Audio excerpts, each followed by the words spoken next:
আজকে তোমাদের সাথে একটা নতুন রেসিপি শেয়ার করব, সেটা হচ্ছে ভেজিটেবল ডাল।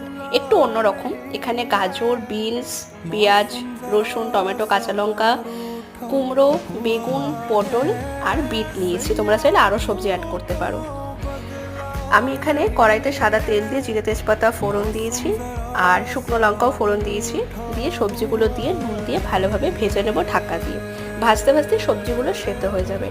আর ডালটা আলাদা করে আমি নুন হলুদ দিয়ে সেদ্ধ করে নিয়েছি প্রেশার কুকারে। এখানে মুসুর ডাল নিয়েছি কারণ আমার এটা খেতে ভালো লাগে। তো সবজিটা ভাজা ভাজা হয়ে গেলে ডালটা, সিদ্ধ করা ডালটা এর মধ্যে দিয়ে দেবো। কোনো জল অ্যাড করবো না কারণ আমি একটু ঘন ঘনই রেখেছি ডালটা। নামানোর আগে একটু ঘি আর গোলমরিচের গুঁড়ো দিয়ে একটু নাড়াচাড়া করে নামিয়ে নিলেই রেডি এরকম ভেজিটেবল ডাল। তো তোমরা বাড়িতে কিন্তু অবশ্যই ট্রাই করে দেখো।